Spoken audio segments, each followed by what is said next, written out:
Hello friends, I am Tanisha Gangrade and you are watching TG agri. आज हम plant pathology series के lecture 5 में बात करने वाले हैं क्लासिफिकेशन ऑफ प्लांट डिसीजेस के बारे में। आज हम देखेंगे कि हमने प्लांट डिसीज को किस किस टाइप में क्लासिफिकेशन किया है और क्या क्या उनके एग्जांपल्स हैं। तो चलिए हम इस वीडियो को शुरू करते हैं, पर उससे पहले आप हमारे चैनल को सब्सक्राइब करना ना भूलें। तो चलिए शुरू करते हैं।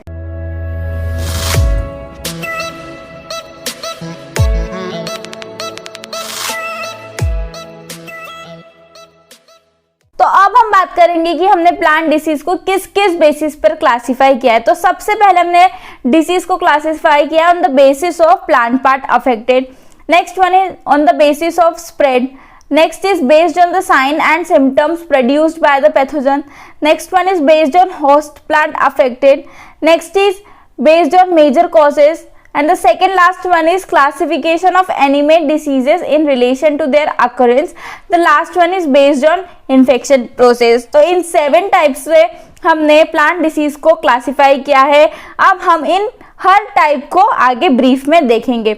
तो चलिए शुरू करते हैं। और सबसे पहले हम क्लासिफिकेशन ऑफ प्लांट डिसीजेस में बातें करते हैं based on plant part affected. देखिए, प्लांट पार्ट अफेक्टेड के बेसिस पे हम डिसीज को 2 पार्ट में डिवाइड करते हैं। एक होता है लोकलाइज्ड डिसीज और दूसरा होता है सिस्टेमिक डिसीज। देखिए, लोकलाइज्ड का मतलब ही नाम से ही हमें समझ में आ रहा है कि कोई स्पेसिफिक ऑर्गन या प्लांट का कोई स्पेसिफिक पार्ट अगर अफेक्टेड हुआ है, ठीक है, तो उसको बोला है लोकलाइज्ड। नाम से समझ में आ रहा है ना, कोई लोकलाइज्ड चीज है, ठीक है। उसके बाद सिस्टमिक, अगर पूरा प्लांट पार्ट अफेक्टेड हुआ है, ठीक है, पूरा ही प्लांट अफेक्ट हुआ है, तो उसे कहते हैं सिस्टमिक, मतलब पूरा ही सिस्टम अफेक्ट हुआ है, ठीक है। तो अब अगर हम इसके एग्जांपल देखें तो जैसे लीफ स्पॉट, एंथ्रेक्नोज किसका एग्जांपल होता है? लोकलाइज्ड का।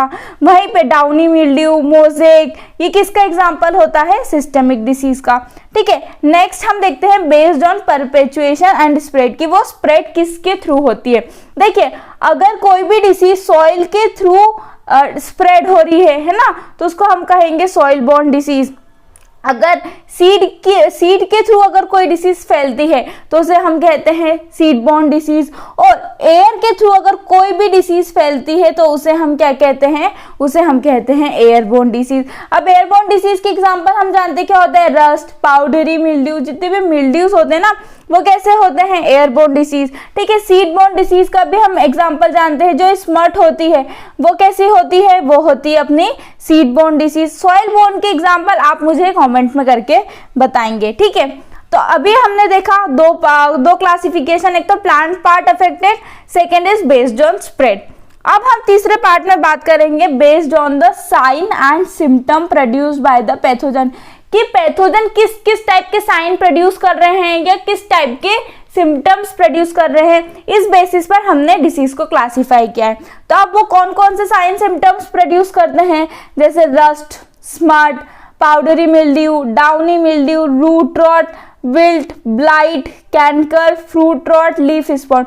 तो जब कोई भी पैथोजन इस टाइप के या इनमें से कोई भी सिम्टम्स या साइन प्रोड्यूस करता है तो हम उसको उस बेसिस पर क्या करते हैं? अलग अलग क्लासिफाई कर देते हैं। Next one is based on the host plant affected. अब होस्ट प्लांट में क्या है कि भाई वो कौन सी प्लांट में हुई है। अगर वो प्लांटेशन में क्रॉप में हुई है तो वो प्लांटेशन क्रॉप डिसीज है। फ्रूट क्रॉप को अफेक्ट किया है तो वो फ्रूट क्रॉप डिसीज है। वेजिटेबल क्रॉप को अफेक्ट किया है तो वो वेजिटेबल क्रॉप डिसीज है। हम अल्टीमेटली बात कर रहे हैं कि कौन सा होस्ट प्लांट अफेक्ट हुआ है। अगर सीरियल क्रॉप है तो सीरियल क्रॉप डिसीज, मिलेट्स है तो वो, मतलब अल्टीमेटली हम बात कर रहे हैं कि कौन सा प्लांट होस्ट प्लांट अफेक्ट हुआ है, उसके बेसिस पर हमने उसको क्लासिफाई किया है। नेक्स्ट हमने उसको डिवाइड किया है बेस्ड ऑन मेजर कॉजेज, की इनका मेजर कॉज मतलब इनके कॉजल एजेंट क्या है। अगर कोई भी डिसीज फंगस के थ्रू हुई है तो उसे हमने कहा है फंगल डिसीज। बैक्टीरिया के थ्रू हुई है तो उसे हमने कहा है बैक्टीरियल डिसीज। वायरस और माइकोप्लाज्मा के थ्रू हुई है तो उसे हमने कहा है वायरल और फिर माइकोप्लाज्मा डिसीज, ठीक है। तो यह भी हमने 3 बेसिस पे क्लासिफाई देखा और उसके पहले हमने 2 बेसिस पे क्लासिफिकेशन देखा था। अब हम बात करेंगे कि classification of animate disease in relation to their occurrence, ठीक है। जब हमने इसके पहले वाले लेक्चर में एपिडेमियोलॉजी की बात करी थी तब भी हमने इन सभी टाइप्स को या क्लासिफिकेशन को बहुत अच्छे से देखा था। अभी भी हम देखते हैं कि एंडेमिक डिसीज, एपिडेमिक, स्पोरेडिक और पेंडेमिक डिसीज क्या होता है। देखिए एंडेमिक डिसीज का क्या मतलब होता है। एंडेमिक डिसीज को हम एनफाइटोटिक डिसीज भी कहते हैं। एंडेमिक डिसीज का मतलब होता है जब भी कोई डिसीज एक पर्टिकुलरली किसी कंट्री, डिस्ट्रिक्ट या किसी पर्टिकुलर जैसे लोकेशन है, ठीक है, जैसे हम बोलते हैं कि महाराष्ट्र, ओके, अब महाराष्ट्र में कोई डिसीज कॉन्स्टेंटली प्रेजेंट है, पर वो क्या कभी होती है, कभी वो सीवियर हो जाती है तो कभी मॉडरेट फॉर्म में होती है। तो एंडेमिक डिसीज ऐसी डिसीज होती है जो पर्टिकुलर ज्योग्राफिकल एरिया पे कॉन्स्टेंटली प्रेजेंट होती है, पर कभी कभी क्या होती है, वो सीवियरिटी चेंज करती है। कभी वही डिसीज मॉडरेट फॉर्म में होती है तो कभी वही डिसीज क्या होती है, सीवियर फॉर्म में होती है।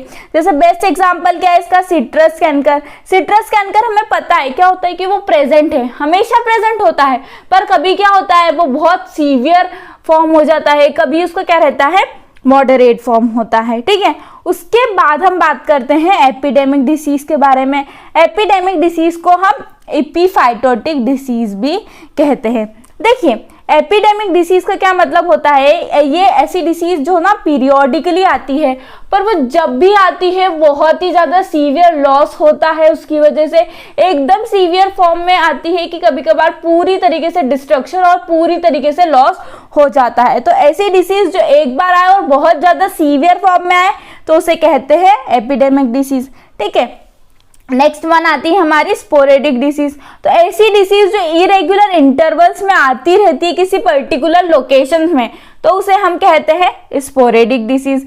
Next one is pandemic disease. तो पैंडेमिक डिसीज तो हम जानते हैं कि पैंडेमिक डिसीज का क्या मतलब होता है, ऐसी डिसीज जो पूरे कॉन्टिनेंट, सब कॉन्टिनेंट या over the globe, over the world फैली हुई है, स्प्रेड है, तो उसे हम क्या कहते हैं, पैंडेमिक डिसीज। तो आई होप आपको समझ में आ गया होगा endemic disease, epidemic disease, sporadic और पैंडेमिक डिसीज क्या होता है। अगर हम इनके एग्जाम्पल देखें तो एंडेमिक डिसीज के एग्जाम्पल क्या क्या है, जैसे मैंने आपको बताया अभी सिट्रस कैंकर।